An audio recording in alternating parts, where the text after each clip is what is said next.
আসসালামু আলাইকুম ওয়া রাহমাতুল্লাহি ওয়া বারাকাতুহু। সুপ্রিয় শিক্ষার্থীবৃন্দ, আসসালামু আলাইকুম। মানজি আইডিয়াল কলেজের অনলাইন ক্লাসে তোমাদের স্বাগতম। আমি মোহাম্মদ ফয়জুল্লাহ, সহকারী অধ্যাপক, ব্যবস্থাপনা বিভাগ, Munsey ideal college, Harinakunda, Jhenaidah. আমি তোমাদের একাদশ ও দ্বাদশ শ্রেণীর ব্যবসায়ী সংগঠন ও ব্যবস্থাপনার সাবজেক্টটি পড়ানোর চেষ্টা করবো ইনশাআল্লাহ। আজ একাদশ শ্রেণীর প্রথম পত্রের প্রথম অধ্যায় এই নিয়ে আমি কথা বলব। ব্যবসায় সংগঠন ও ব্যবস্থাপনার আসলে দুটো পত্র। প্রথম পত্র হচ্ছে ব্যবসায় পরিচিতি, আর দ্বিতীয় পত্র হচ্ছে ব্যবস্থাপনা। এই ব্যবসায় পরিচিতির এই সাবজেক্টটি তোমরা মাধ্যমিক স্তরে পড়ে এসছো। এতে যে সমস্ত বিষয়গুলো অন্তর্ভুক্ত আছে সেগুলো তোমাদের বেশিরভাগই তোমাদের জানা। যেমন ব্যবসার মৌলিক ধারণা, ব্যবসার পরিবেশ, এক মালিকানা ব্যবসা, অংশীদারি ব্যবসা, যৌথ মূলধনী ব্যবসা, ব্যবসায়ের আইনগত দিক, এই বিষয়গুলো তোমরা এসএসসি লেভেলে পড়ে এসে এই ইন্টারমিডিয়েট পর্যায়ে এসে এই বিষয়গুলোই আরেকটু বৃহৎ পর্যায়ে তোমরা শিখবে। তো এই দুইটি পত্রের প্রথম পত্র 100 নম্বর, দ্বিতীয় পত্র 100 নম্বর। মান বন্টন হবে এইরূপ: এমসিকিউতে থাকবে 30 নম্বর, আর সৃজনশীল প্রশ্নে থাকবে 70 নম্বর।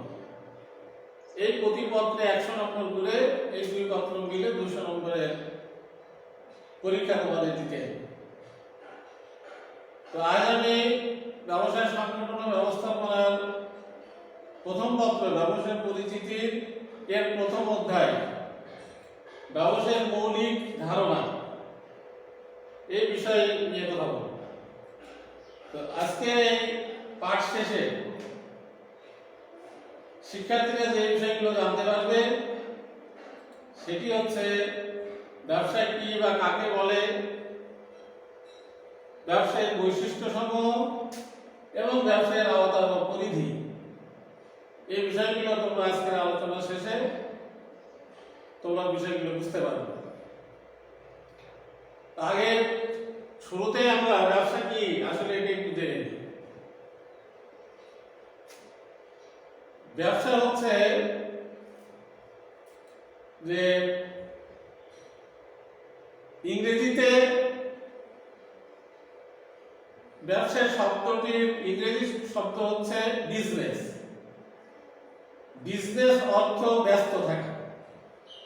আসলে যে কোনো কাজে ব্যস্ত থাকাই কিন্তু ব্যবসা নয়। ব্যবসা হতে হলে সেখানে অবশ্যই মুনাফা অর্জনের বিষয়টি সক্রিয় থাকতে হবে, এবং সে যে কাজে ব্যস্ত থাকবে সে কাজটি হতে হবে অর্থনৈতিক কাজ, এবং সে কাজটি হতে হবে একটি বৈধ কাজ। তাহলে আমরা বলতে পারি যে মুনাফা অর্জনের উদ্দেশ্যে অর্থনৈতিক বৈধ কাজে ব্যস্ত থাকাকে ব্যবসা বলে।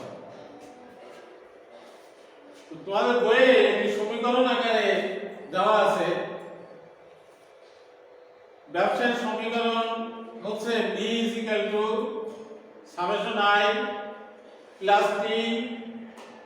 + summation at। আমি সমীকরণ আবার বলছি, B = i + summation t + summation at। সাম থেকে সামেশন শব্দটা এসেছে। সাম অর্থ সমষ্টি। এখানে সামেশন বলতে আমরা সমষ্টিকে বোঝাচ্ছি। বি তে হচ্ছে বিজনেস, সামেশন আই তে বলা হচ্ছে শিল্পীয় কার্যকলাপের সমষ্টি, সামেশন টি তে বলা হচ্ছে পণ্য বিনিময় বা ক্রয় বিক্রয় সংক্রান্ত কাজের সমষ্টি, সামেশন এটি তে বলা হচ্ছে পণ্য বিনিময় বা ক্রয় বিক্রয় সংক্রান্ত সহায়ক অন্যান্য কাজের সমষ্টি।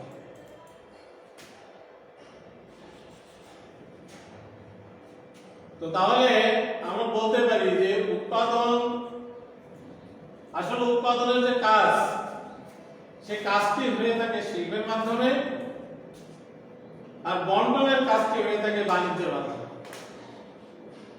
তাহলে এই সমীকরণের সামেশন আই অর্থ শিল্প, আর সামেশন টি এবং সামেশন এটি এই দুইটা মিলে আমরা একসাথে বলি বাণিজ্য। অর্থাৎ শিল্প ও বাণিজ্যের সমষ্টিকেই মূলত ব্যবসা বলে। তাহলে আমরা যদি একটু পরিপূর্ণ সংজ্ঞা যদি এখন দেখি, তাহলে আমরা বলতে পারি মুনাফা অর্জনের উদ্দেশ্যে পণ্য দ্রব্য ও সেবাকর্ম উৎপাদন, বন্টন ও বন্টন সহায়ক যাবতীয় অর্থনৈতিক কাজের সমষ্টিকেই ব্যবসায় বলা হয়। সুপ্রিয় শিক্ষার্থীবৃন্দ, এই ব্যবসায় যদি আমরা খুব ভালো করে না বুঝি, তাহলে এর পরবর্তী এই বইয়ের যে অধ্যায়গুলো রয়েছে সেই অধ্যায়গুলো সম্পর্কেও আমরা পরিষ্কার ধারণা পাবো না, যদি না ব্যবসা সম্পর্কে আমরা পরিপূর্ণ ধারণা অর্জন করতে পারি। তো আমি আশা করছি যেভাবে যে আলোচনা হয়েছে এতে তোমরা ব্যবসা সম্পর্কে মোটামুটি একটি ভালো ধারণা পেয়েছো। তো শিক্ষার্থীবৃন্দ, এবার আমরা আসি ব্যবসায়ের বৈশিষ্ট্য। যদি ব্যবসায়ের বৈশিষ্ট্য যদি আমরা পরিষ্কার বুঝতে পারি, তাহলে ব্যবসায়টি আরো আমাদের কাছে আরো বেশি পরিষ্কার হবে। তো এই বৈশিষ্ট্যের মধ্যে প্রধানতম যে বৈশিষ্ট্য সেটা হচ্ছে মুনাফা অর্জনের উদ্দেশ্য। ব্যবসায় হতে হলে সেখানে অবশ্যই মুনাফা অর্জনের একটি উদ্দেশ্য থাকতেই হবে। যদি আমরা একটু উদাহরণ দিই, একজন মাতা তার সন্তানের জন্য ড্রেস তৈরি করে, তার এই যে কাজটি, এই যে ড্রেস তৈরি করা, এই কাজটি কিন্তু উনি মুনাফা অর্জনের জন্য করেননি। আবার ওই মাতাই যদি এই ড্রেস তৈরি করে বাজারে বিক্রি করবে, তার থেকে অর্থ উপার্জন করবে, মুনাফা করবে, তাহলে তখন তার ওই ড্রেস তৈরিটি ব্যবসায় বলে পরিগণিত হবে। সেজন্য আমরা বলছি যে ব্যবসা হতে হলে সেখানে অবশ্যই মুনাফা অর্জনের একটি উদ্দেশ্য থাকবে। দ্বিতীয়ত আমরা যে উদ্দেশ্যের কথা, যে বৈশিষ্ট্যের কথা বলছি, সেটি হচ্ছে ঝুঁকি ও অনিশ্চয়তা।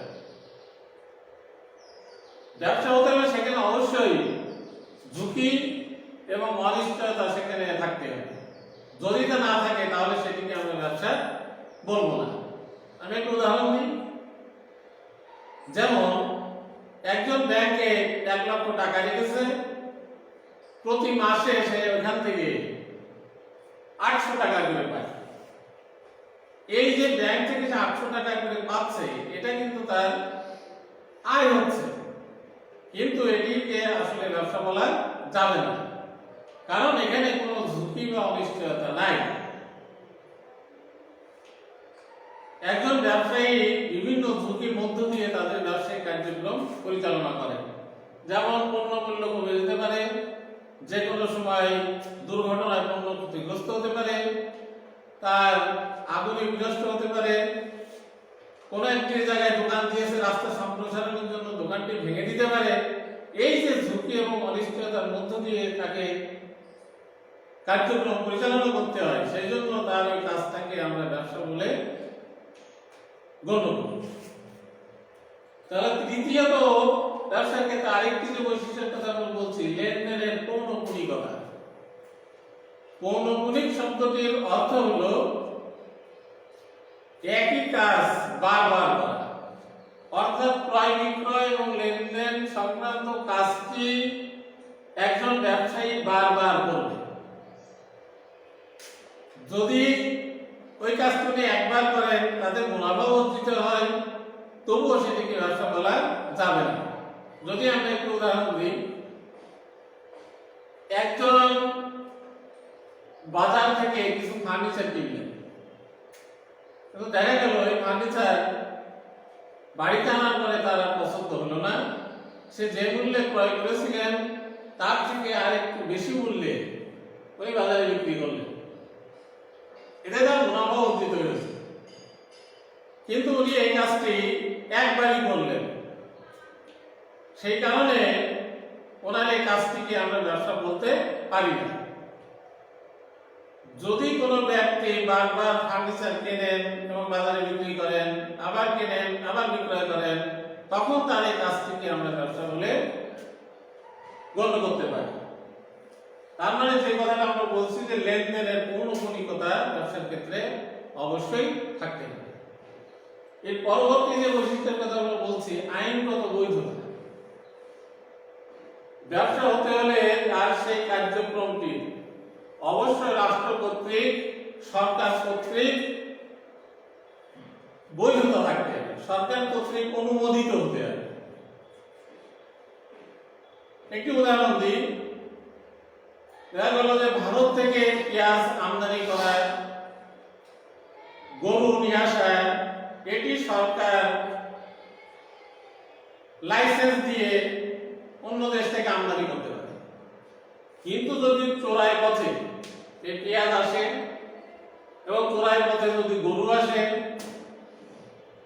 তাহলে সে যে অবৈধ পথে পণ্যদ্রব্য নিয়ে এসে নিজের দেশে নিয়ে এসে লাভ করলো,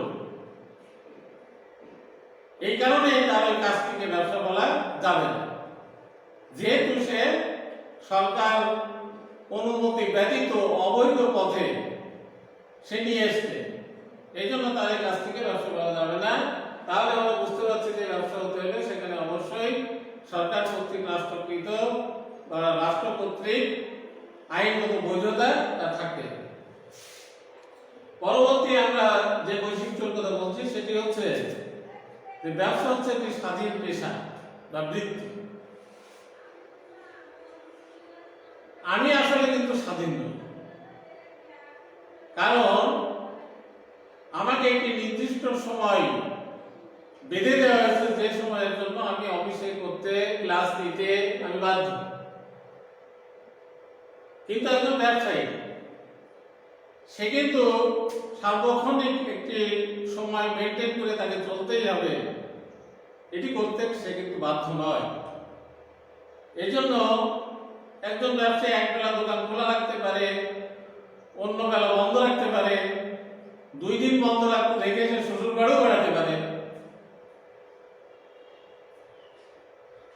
কিন্তু আমি কিন্তু সেটাই পারি না, কারণ আমি চাকরিজীবী, আমি এই স্বাধীনতা ভোগ করতে পারি।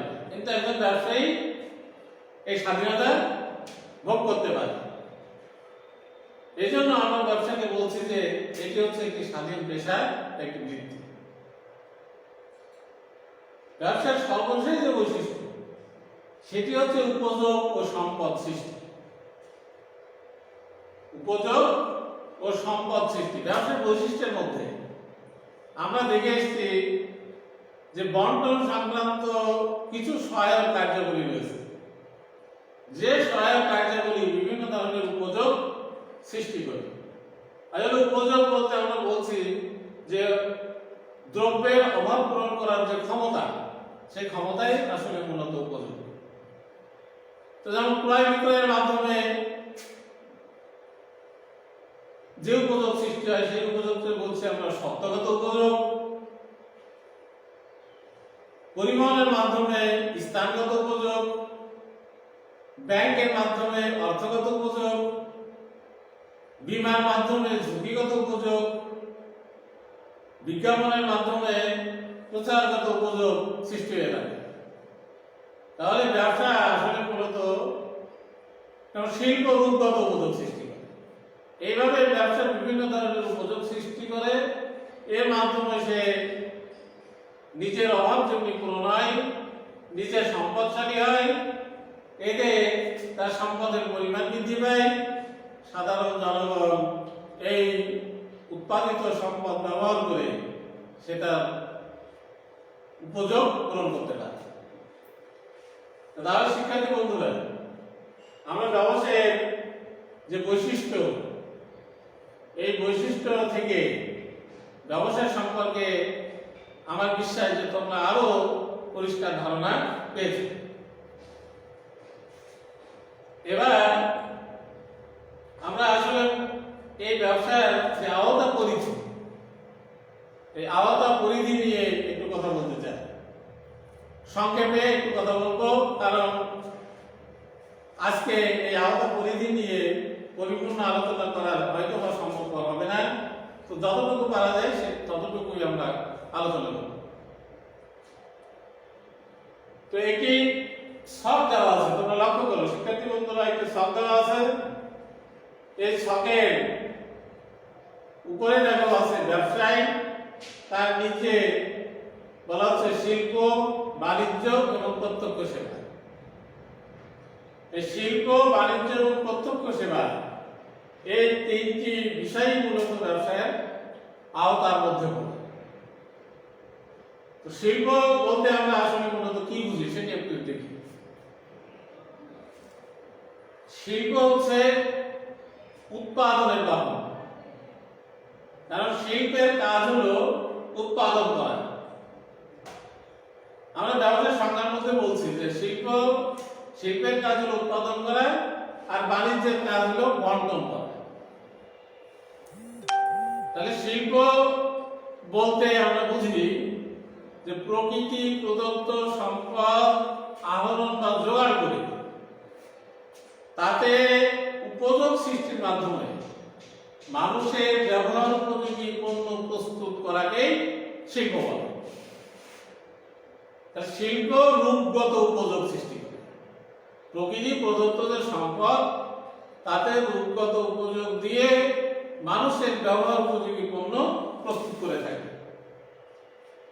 এই শিল্প আবার বিভিন্ন প্রকারের আছে, যেমন আমরা বলছি যে প্রজনন শিল্প, নিষ্কাশন শিল্প, নির্মাণ শিল্প, প্রস্তুত শিল্প এবং সেবা পরিবেশন শিল্প। তো শিক্ষার্থী বন্ধুরা, যখন পরবর্তী ক্লাসে আমি এই শিল্পের প্রকারভেদ নিয়ে বিস্তারিত আলোচনা করব, আজ আমি বাণিজ্যের আসলে কাকে বলে এই বিষয়গুলো একটু দেখি। বাণিজ্য বলতে আমরা বলছি যে শিল্প যেমন উৎপাদন করে, বাণিজ্য সেটি বন্টন করে। অর্থাৎ শিল্পের উৎপাদনের কাজটি হচ্ছে কেন্দ্রীভূত, আর বাণিজ্য সেই শিল্পের উৎপাদিত পণ্য ভোক্তার হাতে পৌঁছে দেয়, অর্থাৎ বন্টনের কাজটি করে। তাহলে বাণিজ্য বলতে আমরা বলছি যে শিল্পের উৎপাদিত পণ্য ভোক্তার হাতে পৌঁছাতে গিয়ে যে বিভিন্ন ধরনের প্রতিবন্ধকতা দেখা দেয়, সেই প্রতিবন্ধকতা দূরীকরণে যে সকল কার্যাবলী সম্পাদিত হয় তাদের সমষ্টিকেই মূলত বাণিজ্য বলে।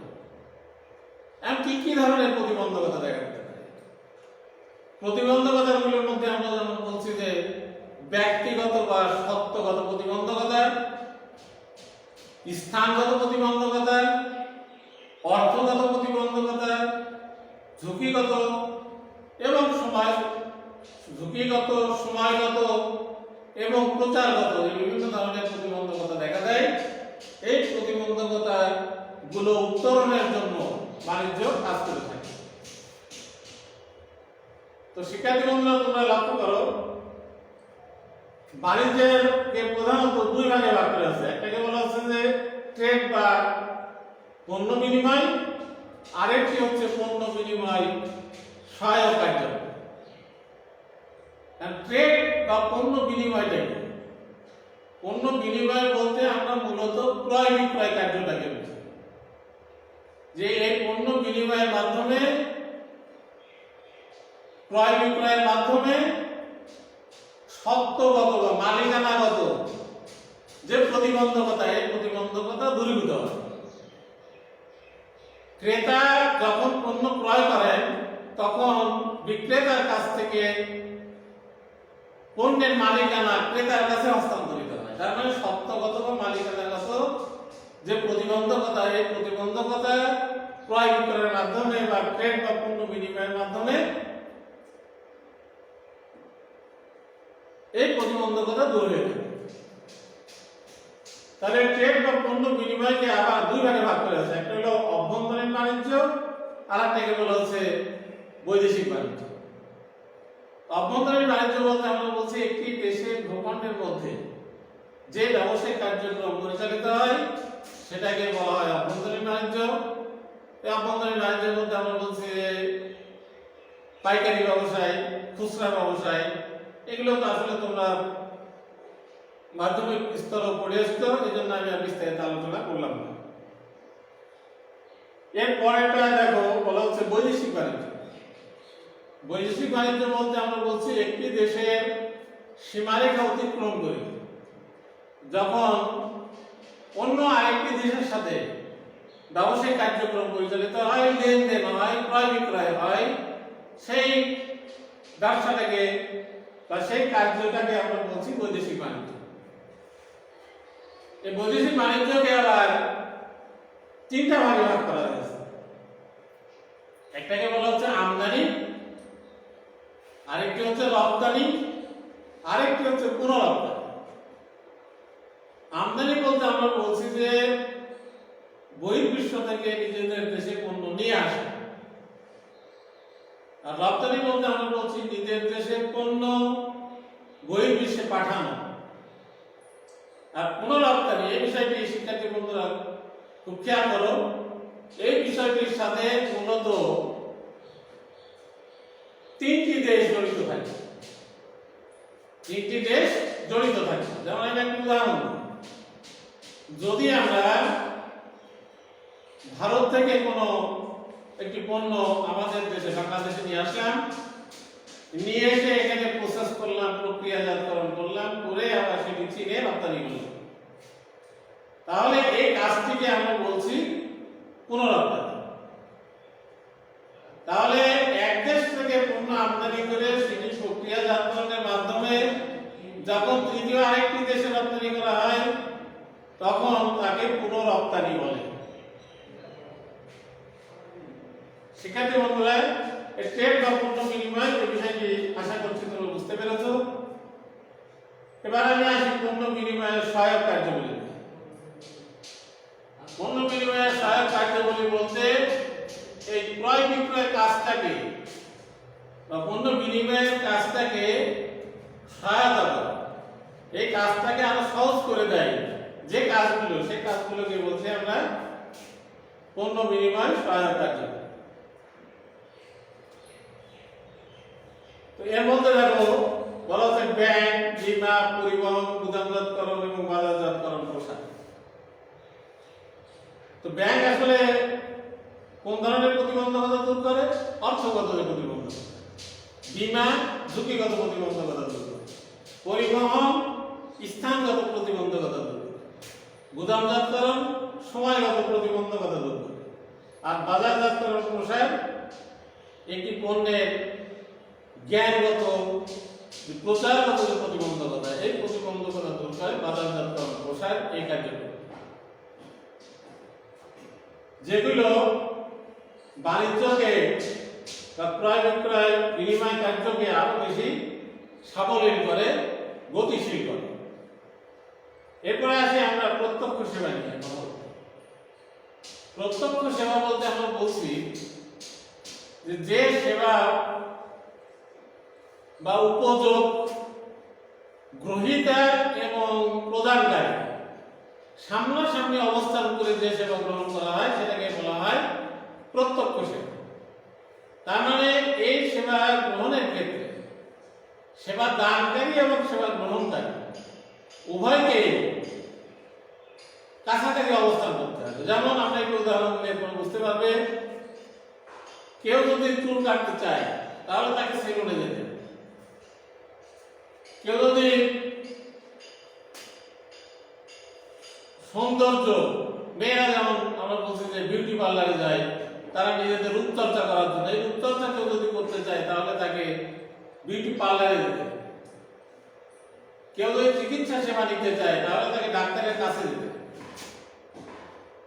এইভাবে সেবা দানকারী এবং সেবা গ্রহণকারী মুখোমুখি অবস্থানের মাধ্যমে যে সেবা গ্রহণ করা হয় সেই সেবাকে বলছি আমরা প্রত্যক্ষ সেবা। তো শিক্ষার্থী বন্ধুরা, মোটামুটি আমরা ব্যবসায়ের আওতাবস্তুগুলি সম্পর্কে জানতে পেরেছি, বুঝতে পেরেছি আশা করি। এবার আমি যে আলোচনা করলাম এর প্রেক্ষিতে তোমাদের কিছু বাড়ির কাজ দিচ্ছি, একক কাজ, যেটি তোমরা বাড়ি বসে করবে এবং প্রতিষ্ঠান খোলার পরে শিক্ষককে দেখাবে। এই প্রশ্নগুলি তোমরা একটু লিখে নাও, সংক্ষিপ্ত প্রশ্ন। তখন আমরা বলছি ব্যবসা কি, দ্বিতীয়ত ব্যবসায়ের প্রধানতম বৈশিষ্ট্য কি, তৃতীয়ত শিল্পকে উৎপাদনের বাহন বলা হয় কেন, চতুর্থ আরেকটি প্রশ্ন আমি দিয়েছি যেটাকে বলা হচ্ছে প্রচারগত বাধা দূর হয় কিসের মাধ্যমে। শিক্ষার্থী বন্ধুরা, আমি যে আলোচনা করছি আশা করছি এই আলোচনা থেকে তোমরা এই প্রশ্নগুলোর উত্তর দিতে পারবে। তো পরবর্তীতে এই অধ্যায়ে বাদ বাকি অংশ নিয়ে তোমাদের সাথে কথা হবে। তো সবাইকে ধন্যবাদ জানিয়ে আমি আজকের মতো অনলাইন ক্লাস এখানে সমাপ্ত করছি। আসসালামু আলাইকুম ওয়া রাহমাতুল্লাহি ওয়া বারাকাতুহু।